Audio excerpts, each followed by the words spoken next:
All right, we are live on YouTube and live on Zoom. All right.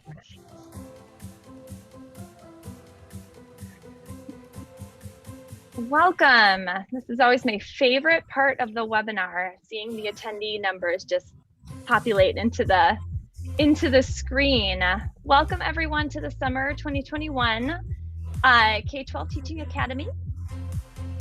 As you all enter the Zoom room here, please go ahead and introduce yourself in the chat. Please do make sure that you are sending it to all panelists and attendees instead of just the panelists, so everyone can meet each other during this webinar. We will go ahead and get started in just a few moments, and you'll probably hear me make the same announcement a couple more times. We are so glad you are here today.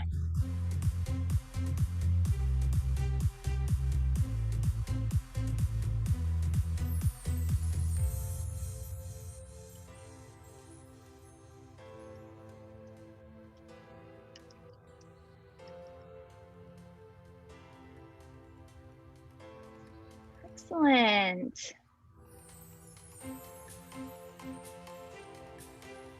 Welcome, welcome.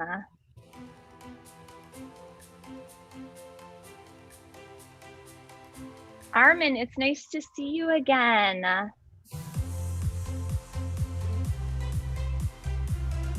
Good morning, Vanjie and Carrie.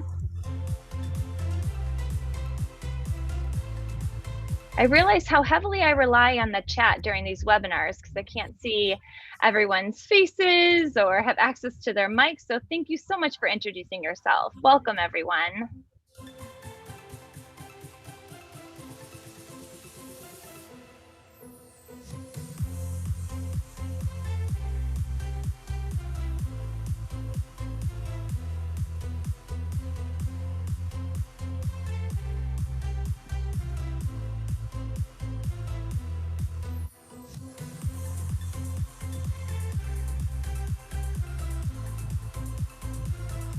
Good morning, Erin. Always nice to see a familiar face. Hi, Bernadette and Cynthia.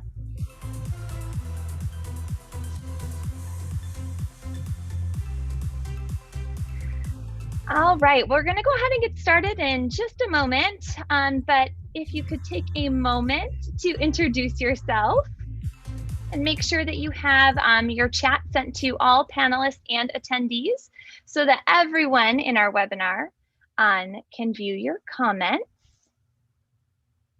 Good morning.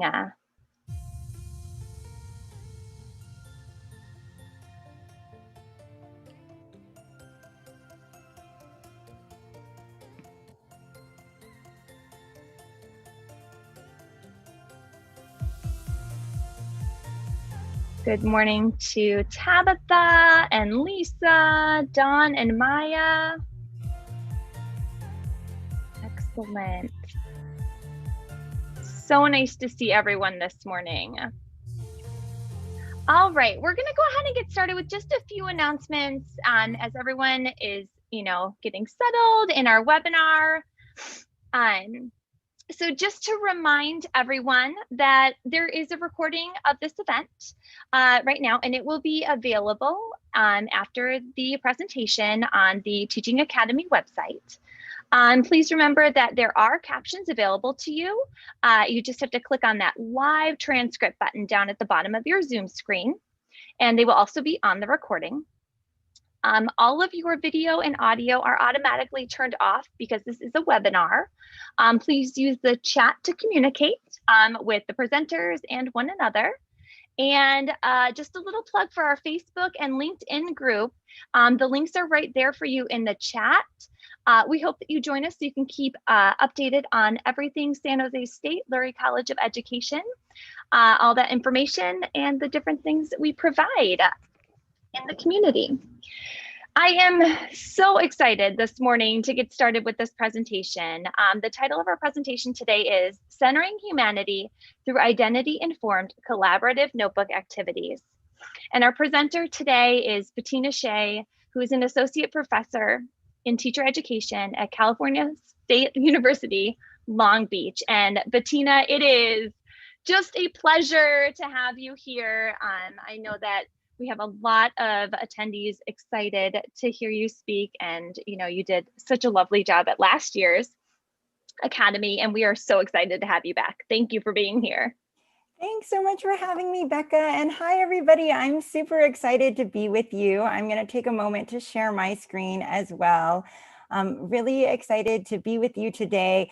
This will be a jam-packed 56 minutes, so please hold on to your seats because there's a lot crammed in, a lot of examples in this short time that we have together. And I hope that many of you can stay for the interactive Q&A discussion, possibly engaging part of the session, which is after the presentation. So as Becca mentioned, my name is Dr. Bettina Shea. I am currently an associate professor on sabbatical from Cal State Long Beach this fall. I'm formerly the professor and director of teacher education at the University of La Verne, co-director of the Bay Area Writing Project, middle school teacher, literacy coach. I'm a mom of 4, 2 littles, 2 bigs, a wife.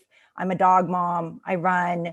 These are things about me that are important. And you'll see, I want to start with a little bit of my identity because today we're talking about identity.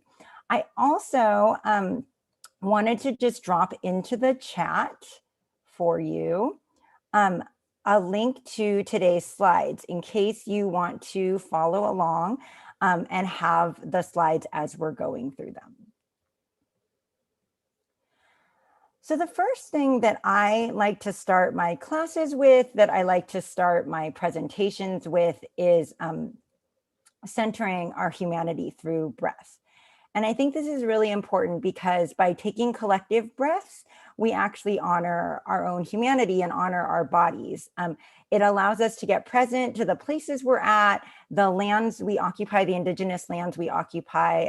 I mentioned in the chat, I'm coming to you from the Tongva indigenous lands in Southern California.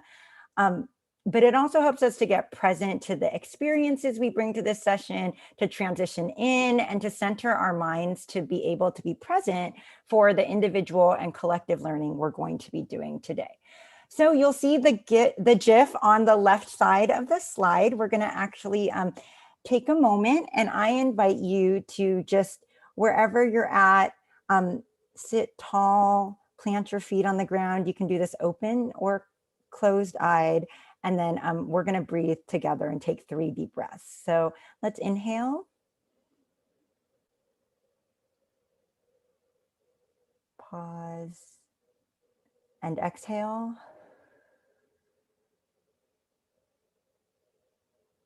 Inhale again.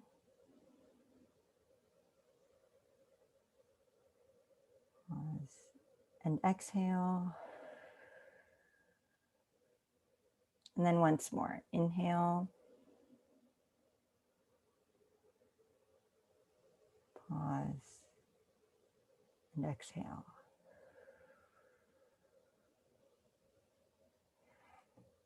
And I say I do this for all of us, which I do, but I also do it for myself because I think at the beginning of presentations, and I know there's a lot in today's presentation, I'm always rushing to get through things. And I think when we stop to take a moment to breathe, it actually reminds us we're going to get through as much as we're going to get through.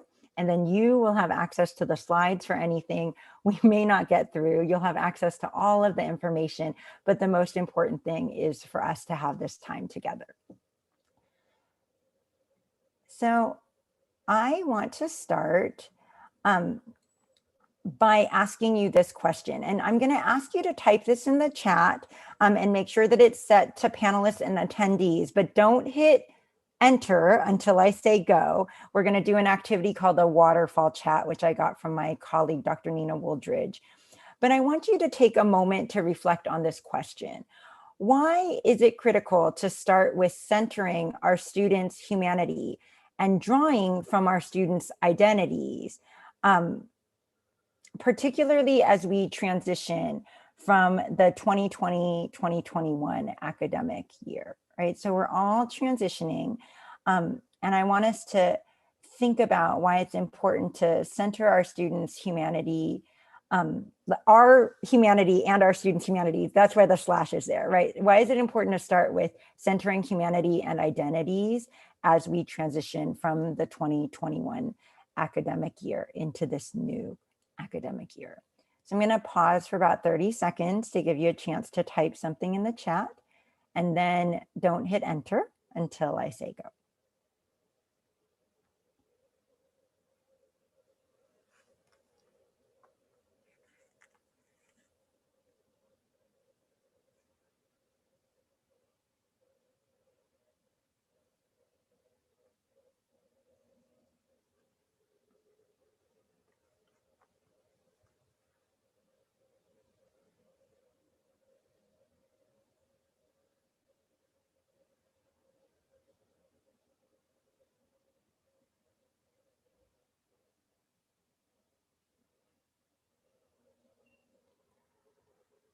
Okay, so if you're ready with your response, go ahead and hit enter.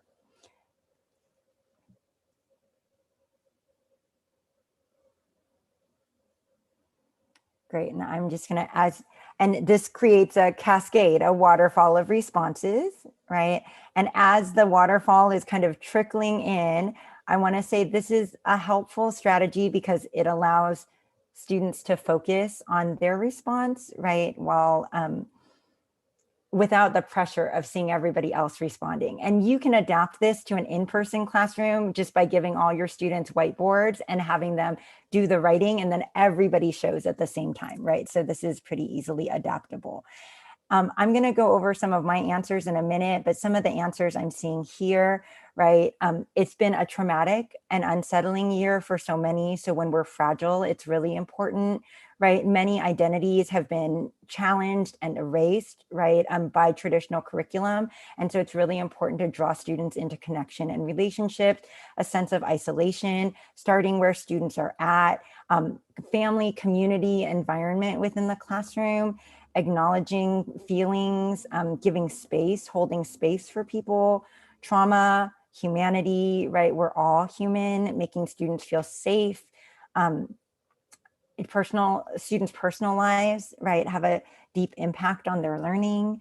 It's important to, identity is the deepest part of ourselves. We want students to be comfortable with their humanity and identities. Connections prior to curriculum are key. And in fact, connections infused with curriculum are also key, right? It's an opportunity for us to reset. We have been through so much together, yet individually. I really love that, Prema. Thank you so much.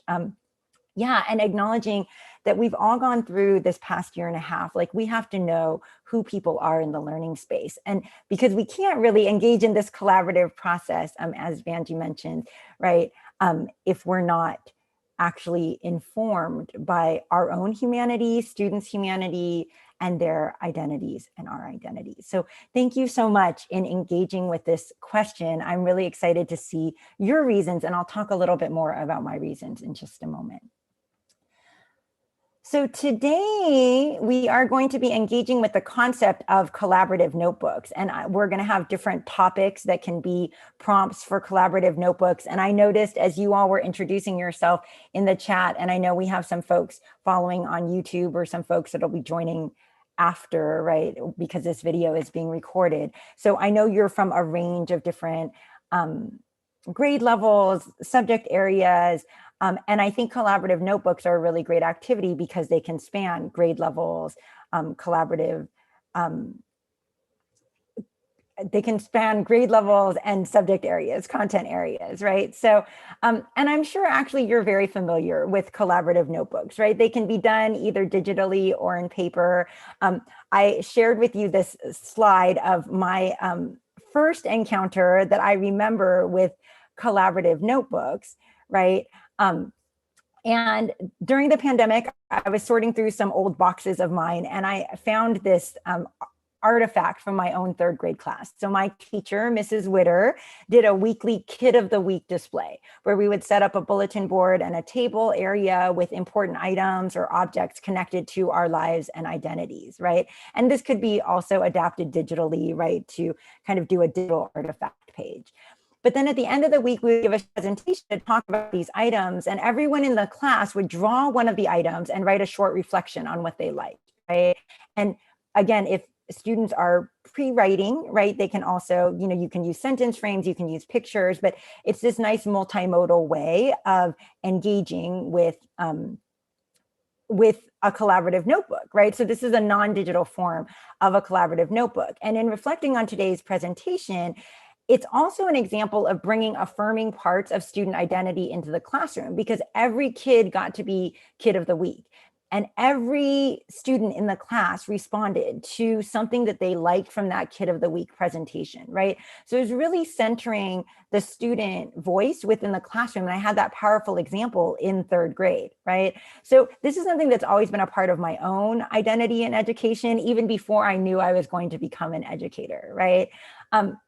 At the core of this assignment was that there were individual student entries around a shared prompt, assignment, or topic. So in this case, Kid of the Week. And we're going to preview some other topics that also integrate identity. But I wanted to kind of share that collaborative notebooks, even though they're individual entries, a key feature is that students come together to create a collective product or reflection and opportunities, and there are opportunities for collaboration at all parts of the writing process. So as listed on the slide, brainstorming, creating, sharing, editing, revising, publishing, however you do your notebooking. Okay. So why collaborative notebooks? And you can see on the slide, there are several reasons I like to use collaborative notebooks. It brings together all of our classroom voices. You gave me great reasons actually in the chat too. It honors students' voices and contributions. It honors their identity. It supports the development of classroom community. Somebody mentioned in the chat, it's also a way to support the writing process and learning from one another. And whether you're working with small groups or with full classes, the flexibility of the collaborative notebook format allows for each student to participate. And I noticed that Armin mentioned alternative curriculum with limitedly verbal students. And I think that's really nice too, because there are ways that you can use collaborative notebooks, like with pictures embedded, with voice. It can be multimodal so that it still allows students to participate even at any level of kind of writing verbal, right? Because you can express yourself in different ways using different media. So now back to that question that I asked you all, why identity informed activities? And so coming back to that question, I wanted to give my reasons, right? So I study in my day job as a teacher educator and as a researcher, and I write regularly about the importance of identity. So it was so good to see your responses in the chat that were so affirming. Identity has always been central to my work as an educator, whether it's our identities as teachers or our identities as people that we bring into our identities as teachers, right? Because none of our identities are really separated from the work that we do, right? And so, so that's always been a central part of my work as an educator and a teacher educator. However, as so many of you mentioned in the chat, 2020, 2021 was a really challenging year for so many of us, whether because of personal illness, loss of people close to us, social distancing and isolation, job loss. It was an academic year in which many students, educators, families struggled to feel connected and understood. And so it's really important for us to remember that as we enter not just the 2021-22 academic year, but beyond that, right? And so for me, I see the key to this as teaching students, not just content, right? And I don't think, again, those have to be exclusive, and we'll talk about kind of the ways that those get infused in just a minute. But identity-informed activities help us to see students in the ways that they want to show up for us. And I think that that's really important too, right? Is that students get a voice and choice in the ways that they want to contribute to the classroom community. They also allow us to bring relevance, belonging, and community into our curriculum. So relevance because we're connecting students' lives to the curriculum, belonging because students are coming into a place where their voices matter and they're contributing, and then community because we're supporting students to know and share their experiences. Okay, so the heart of this presentation are actually examples of several identity-informed notebook activities that you can adapt, adopt, and use with your students. So these are all examples that I used. I am a secondary teacher educator, and so I use these with my secondary teacher candidates this past spring. And what you'll notice is for each, there's 10 examples. There's a lot of examples. That's just why I said it will be an action-packed hour together. But for each example, you'll see that I provide a model that I did as a teacher. And obviously, I'm sure that many of you or all of you know teacher modeling is really, really important. And it opens the door to the types of things that you would like for your students to produce. And I've also included a sample from my candidates who are going into K-12 classrooms.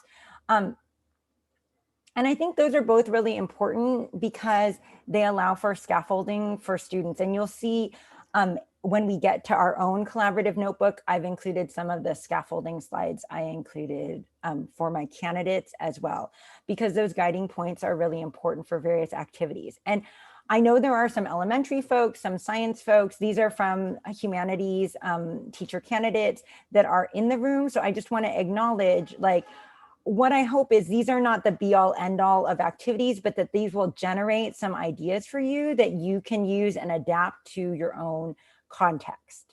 Okay. So I have, I've actually divided the activities into 3 subsections: community building activities, disciplinary concepts and assessment, or disciplinary concepts, and assessment reflection activities. And I'm going to briefly preview each of the activities. It says 8, there's actually 10 because the last section is not on this table of contents slide. And then we'll create our own collaborative notebook for this session, either in our 1 hour together or in the 30-minute after session. But I wanted to give you this table of contents slide because you'll see a parallel slide when we do the interactive part of our session in a few minutes. And while I'm sure many of you are familiar with linking slides within Google Slides presentations, when my son showed me this, he was in 6th grade. So this is 3 years ago. So I know this is super old for some of you, but I was like super floored because I had never linked slides within a Google Slides presentation. So now I always have to show people in my workshops, even though, again, this is probably very old for some of you. So when you come back to this, this slideshow, because you all have access to this presentation, this actually works, right? So when you click on this, it goes to the slide in question. Oops. And then if you go back, like, again, you can go to the next section, and then you can go back. And then you can go to the individual projects. So it actually works and you can embed them in. So that is what we are going to do today. So let me start with the community building activities. Okay, so our very first activity is the Where I'm From poem. And those of you who did the Teaching and Learning Academy last year, I actually did my whole presentation around this, or well, most of my presentation around this Where I'm From poem, which is a template based off of George Ella Lyon's Where I'm From. And this is a great way to learn about students, who students are, their home lives, and incorporate multimodality or even recorded voice. There's an example of my poem, which again, I showed at last year's session, which you may recognize, and also an example in Spanish from one of my students. And I include both of these examples because I want to show different parts of our identity that come out, right? So in my students, you can see, right, there's food, there's where she's from, there's people right on her slide, right? These are, and she did it in her home language, which was Spanish, right? And you'll see in the resources that are here, there's also model poems in Spanish and in English templates, right? For me, I think some of the things that I say without saying in my poem, right, has to do with me being from a working class immigrant family, right? There are things that are said without being said, references that are given within the poem. So the second activity, I'm also drawing from kind of a personal aspect. I was doing this with social studies students, but is the personal historical timeline, which has students choose and reflect on 3 significant events from their life. And because I was doing this with secondary social studies teachers, I had them also contextualize this with world events happening in the years where their events took place, right? And so this helped me to see what was significant in the lives of my students, as well as seeing their knowledge of world events. It also gave students a context for historical thinking around the way our lives and the world around us intersect. And so you can see in my example, I picked things that were really significant. So my first year of K-12 teaching was 2001. And that was the year of the September 11 attacks. And so I used that to talk to my candidates about how kind of these historical events shape markers, and how as a first year teacher, I was working with my 8th grade students. And it was our very first open house, back to school night. And so I was prepping for back to school night and then hearing all of what was happening on 9/11 that day. In 2012, when I moved to Southern California to start as faculty, the Sandy Hook shootings took place. And that I also kind of, again, bringing in my identity, my nephew was a 2nd grader at Sandy Hook School when those shootings took place. And so for me, this is a historical event with a very personal connection, which is also intertwined with my first year as a teacher education faculty member. And then last year, even though I only stayed at that position for 1 year, I was starting a new administrative position at a different university during the time of a pandemic, right? So when I have major life changes, apparently also major things happen historically.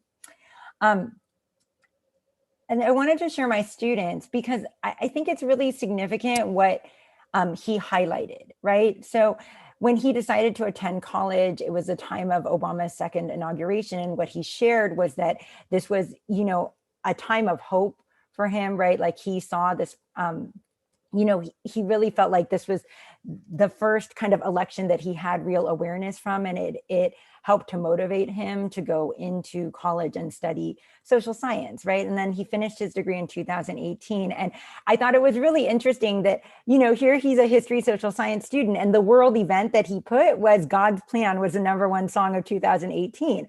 But what I loved about this is because it really connected to like how he related to all of the things being part of kind of God's plan. Like his attachment to that song by Drake helped me to see that song in a whole new light, right?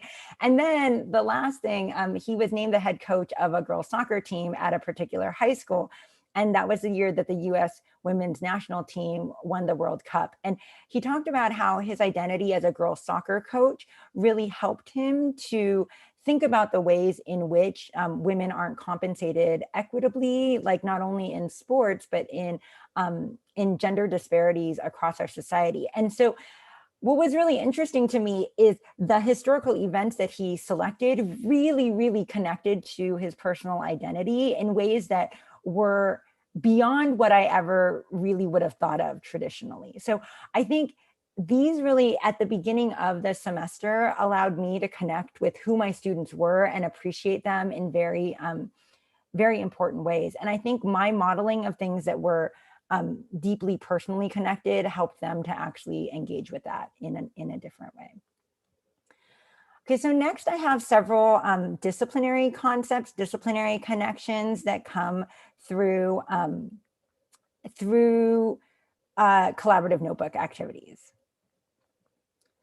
So the first one is teaching symbolism and culture through a cultural artifact. And I love this because students identify culturally in ways that are so different than the ways that we identify culturally. So I noticed that, a lot of folks talked about this has been a time of incredible racial ethnic oppression in the last year, particularly ongoing oppression against Black lives, right, which we see embedded throughout our culture, right, against indigeneity in all of North America, against Asian Americans, right? And I think that's affected a lot of us as adults personally and a lot of our students. However, often students also identify culturally through belonging in other cultures that aren't necessarily on the forefront.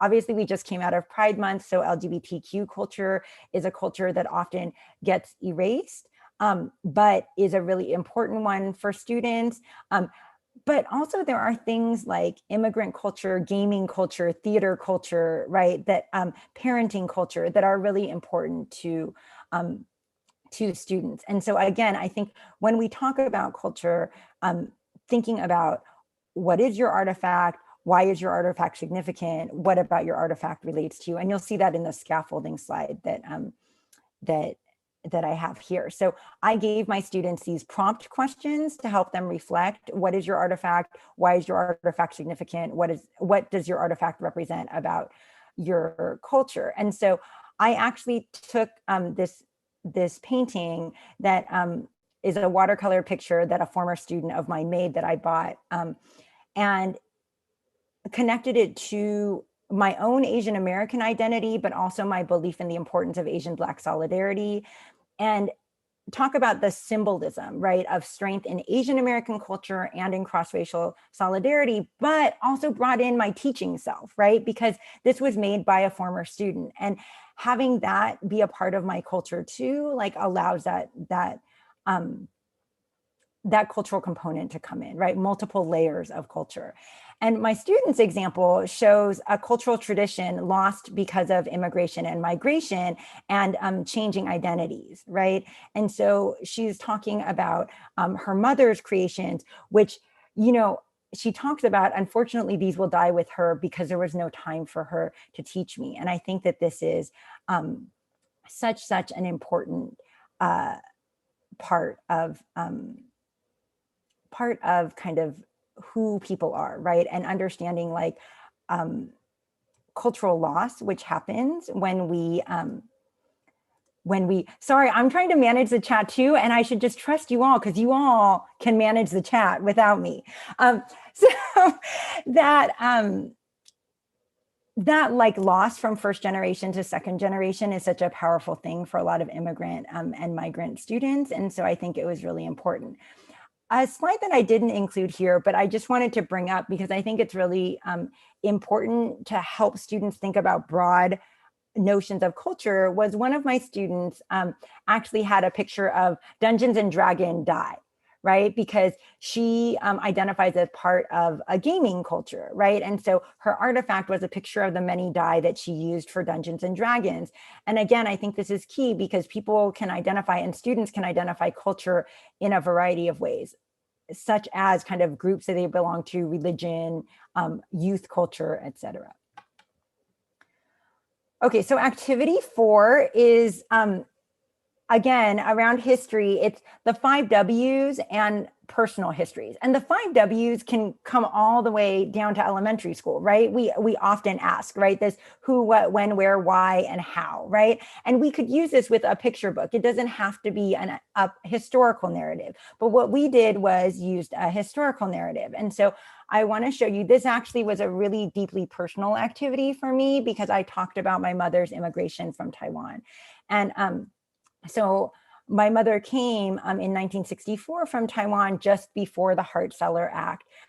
But the Hart-Celler Act did allow for reunification of my mom and my grandmother, who you see in those pictures, and my aunt. She was able to bring them over, right? And so I was able to kind of really infuse my own family's immigration history with this historical event.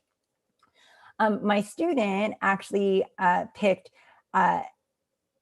his grandfather's connection with being a World War II pilot, right? And so so I think you can see like a lot of times like students are connected to different events in history, and then they use that scaffold to really bring powerful things into the conversation.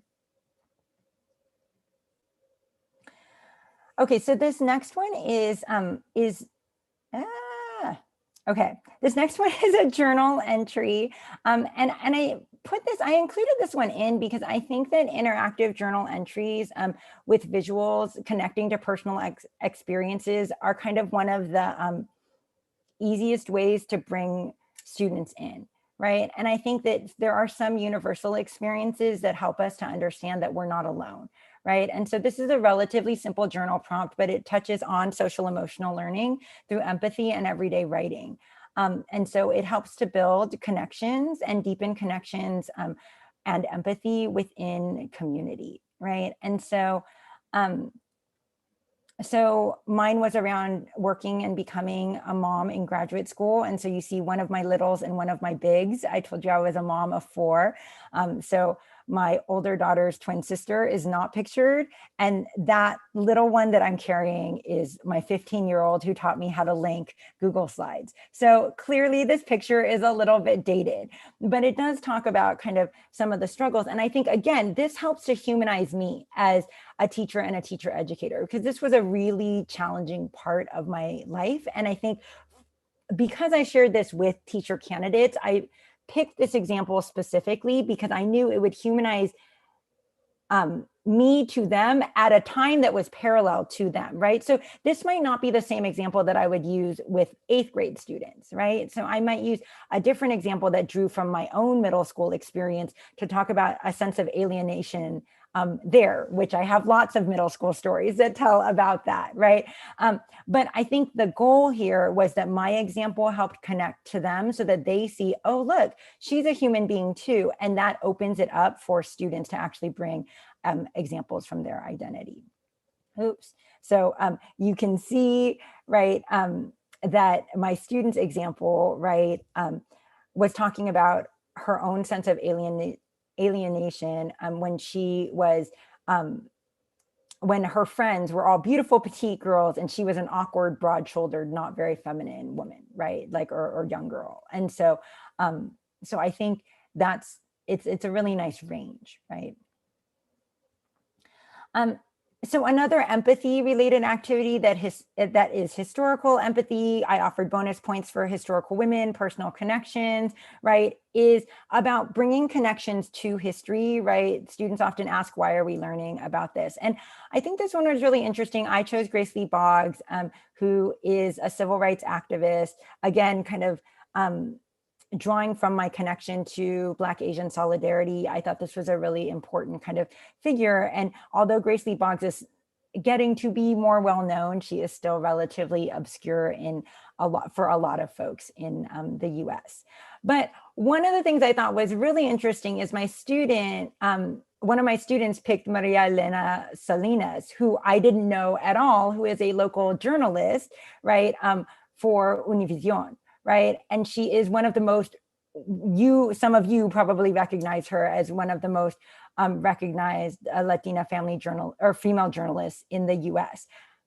I had no idea who she was, right? And so, so I learned a lot, right? Because my student connected to this modern historical figure that reflected a part of his identity. And so I really appreciate that. And I think that's an added bonus, is that students are really teaching us so much when they engage in these activities. Okay, so activity 7 focuses on multimodal textual analysis and response using text. And so I just want to bring this in because this this really embeds culturally relevant text. So I have taught, like my K-12 teaching was in Hayward, California, which if you all know Hayward, I know many of you are from the Bay Area, so you are very familiar with Hayward and Hayward Unified. But it's a very ethnically, racially diverse community with a lot of immigrant and migrant students. And so I've really been thinking about how the voices and texts that I bring in can help reflect some of those some of the experiences of migrant and immigrant communities. And so I chose 2 texts where daughters are reflecting on their relationships with their mothers. I also happened to be in a small class in the spring where all of my participants were women, right? And so Accents by Denise Froman focuses on her experiences as with her Puerto Rican mother. And then The Best We Could Do by Thi Bui is a graphic novel excerpt, which focuses on her experiences as a Vietnamese refugee immigrant and with her parents, right? And so this particular activity gave students an opportunity to do what we call in literacy, right? A text-to-text connection, but also allowed for textual analysis and a personal connection, right? And you'll see that through the 4 different journal prompts. So one of the things that I want to say is collaborative notebooks also offer space for multiple prompts. So even though the topic was literary analysis, you'll see there's a range in the types of literary analysis that the students could do through these journal entry prompts. So they could go personal, right? They could do a straight text to self, but they could also, if they didn't feel comfortable making a text to self or didn't feel like they had a text to self connection, could keep a text-to-text connection or a textual analysis lens, right? And I modeled a text-to-self connection around the loss of my mom and kind of this like realization that one has when one becomes a mother, of the importance of like this re-envisioning of what motherhood is. And so my student took up that text-to-self connection, right? And reflecting on her relationship with her mother. Okay, we're almost through all of these examples. I know there are an overwhelming number, but I promise we're getting close. So activity number 8 focused on hashtag activism, and I use this across both of my classes. And I think this is really relevant, especially for secondary students who are on social media a lot, right? And so they know all about hashtag activism, right? And so I gave some recent examples: Black Lives Matter, Stop AAPI Hate. And the funny thing is, I think this actually would work better in a secondary classroom than it worked with my teacher candidates, because the teacher candidate group that I had was not really on social media. And those of you who actually know me, know that I am all over Twitter all the time. So like hashtag activism was something that I thought was really relevant. And it's also very much in use on TikTok, Snapchat, et cetera, some of the cooler, hip social media that I am a little behind on. But I gave students, again, a choice, right? Recent examples, how and why hashtag activism works, or finding an issue behind hashtag activism that is important and explaining why they think that issue is important.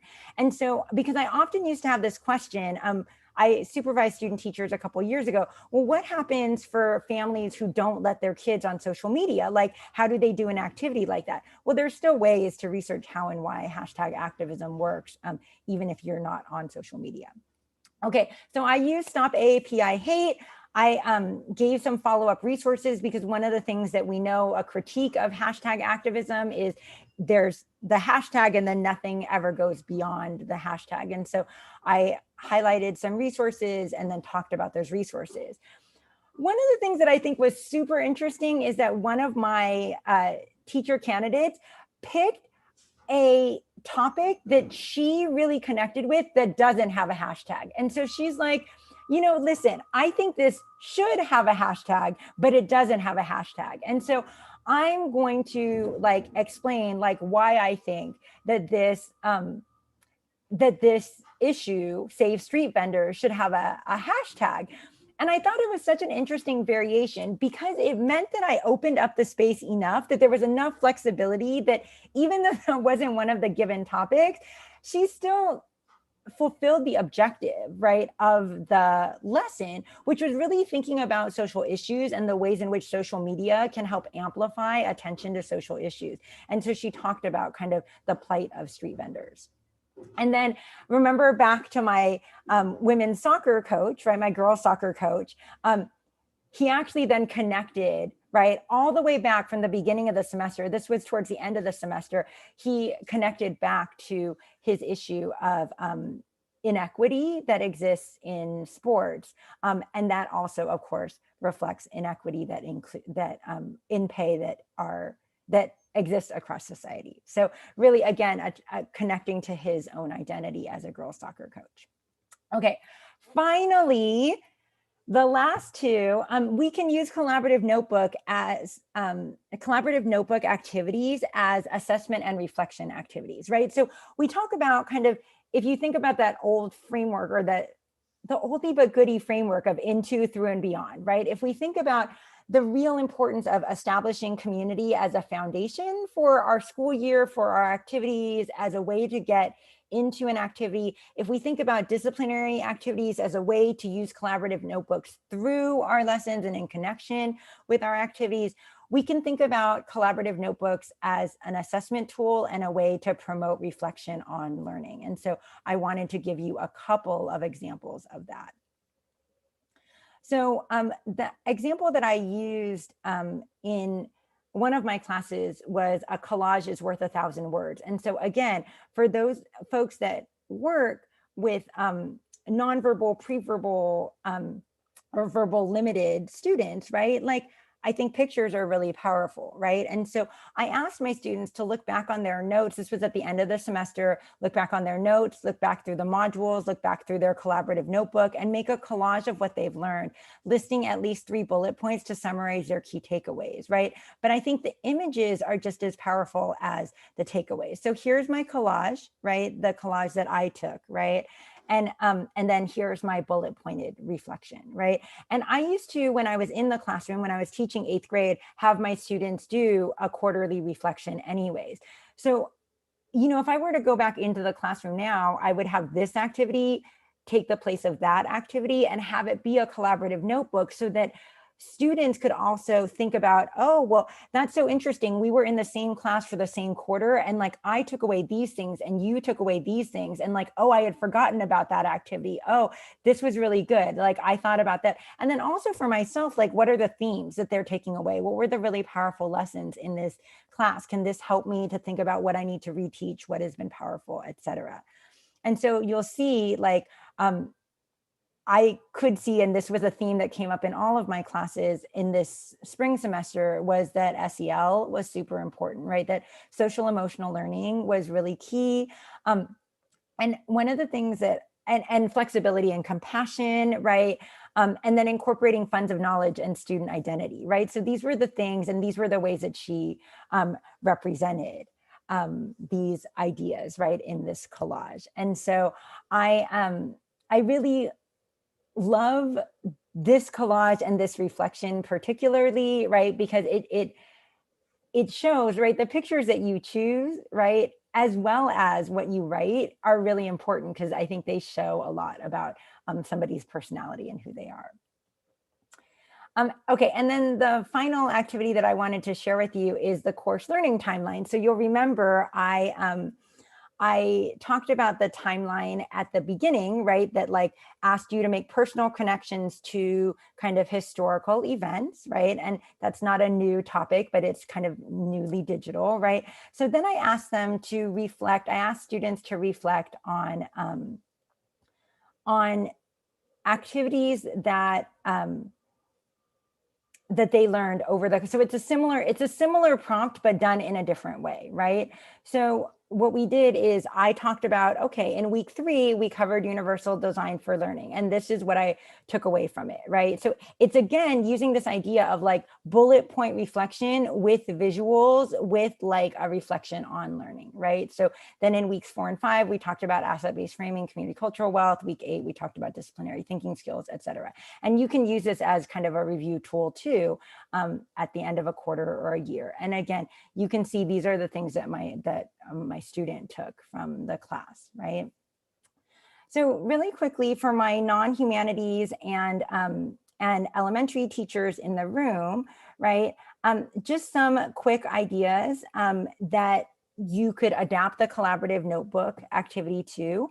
So my 6-year-old just finished kindergarten, and I could see her doing a collaborative notebook activity around counting or observing the world around me, right? So I've seen a lot of teachers on teacher Twitter in like the world, right? Like, what are things that you can count at home, right? Like while we were bringing home in, we don't need to stop bringing home in if we're back in the classroom, right? So what are some things that you count at home, right? And I know like in kinder, you do that with like the 100 days of school, but like you can have them count lots of things, right? So, and then can they take a picture of that, put that on the slide, and and then talk a little bit about that. And my daughter, again, was in Korean immersion kinder, and her use of Seesaw is amazing. I'm like, oh, look, you can create collaborative notebooks or notebook-like slides, right? Using Seesaw, using Google Slides, even with kinders, right?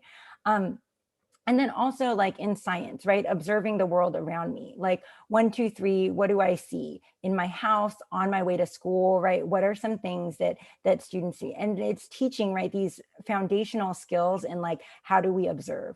What are the things around us? Or if you have like scientific concepts that actually are observable, right, that you're teaching about, how do students actually like engage with them in the world around them? How can they find different elements, right, that make up parts of the periodic table in things that are in the world, right? That could be a collaborative notebook. In visual and performing arts, I think there's lots and lots of things that you could do, but the elements of art in the world or in art pieces that students love that reflect a part of their cultural identity and something that they've made, right? Elements of music in the music they listen to, play and sing. It helps you to know like what are their musical backgrounds, what are their musical interests, how can they identify, right, patterns that they're playing, even if the genre of music that you're playing or singing is different than that which they're used to. Can they transfer these concepts? And then I think in world languages immersion classroom, like having a slide like these are a few of my favorite things. And again, that can be like a simple label, right? So it doesn't have to be a really, really complex like linguistic thing. But what I love about the collaborative notebooks is it really invites multimodality in a lot of ways. Okay, so we only have about 10 minutes left. So what I would like for us to do is actually, I'm going to move the interactive portion to our kind of debrief interactive Q&A, which will be in a separate room. But I am going to drop the link to the collaborative notebook itself, because what I would like you to do is hopefully you'll be able to stay. If you're not able to stay, you can just use this 5 minutes to preview, but I think this will actually work well. I am going to drop the link to this notebook, which you should be able to get on. I see some of you are on here, and this will have editing features. And I'm just going to walk you through what the notebook looks like again, so that you're able to come back to it in the next session. But this will just be kind of a 5-minute break. I'll ask Brian to maybe put on that calm, relaxing music again for a few minutes, or maybe I'll put on calm, relaxing instrumental music. I know how to do that. But I just want to give you a chance to explore, right? Because I went through 10 different activities and I was talking at you for 40 minutes. So this is a chance for you to explore some of the activities. And then we can come back together in about 5 minutes just to do our checkout. And then in our next session, in that 30 minutes that we have together, I'm going to invite you to do one of the activities. So I'm going to invite you to actually create a page. So maybe you can explore some of them in this first 5 minutes and decide, okay, I think I want to try activity 7, or I think I want to try to create my own activity, which you're able to do at the end. And so how it works is, if you want to explore any of the activities, again, you can just go from the table of contents, click on that activity, and it'll take you directly to the activity. And if you have it in this preview mode, like I have it, you can just go back to slide 2, and then or 3 if you want to do either of the reflection activities, and connect back. So this way you don't have to kind of scroll through the whole thing. You can just go directly to the activities, and then you can always come back to the table of contents slide to explore. So let me give you about 3 to 5 minutes now just to explore some of the activities, and then we'll come back and do a very, very quick debrief checkout. And I can go ahead and share some instrumental music while you're exploring. And feel free, I know we're going to have questions at the next, in the next session too, but if you have questions, you can drop those into the chat too.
Okay, so this is great. So you should be able to view everything now. And then when we go over to the other room, I will change it to edit access so then we can actually play around with doing a collaborative notebook activity over there.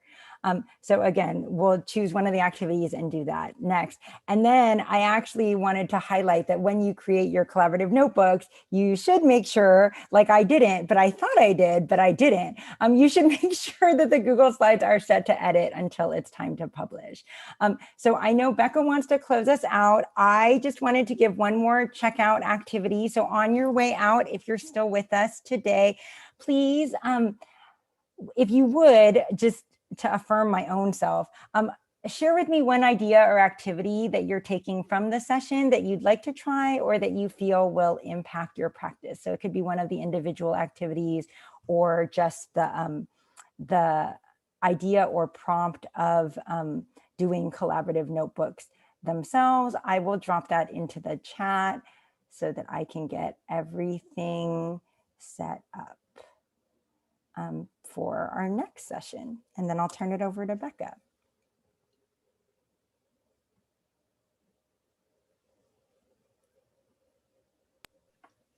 Here I am just typing away that I'm taking all the ideas with me, but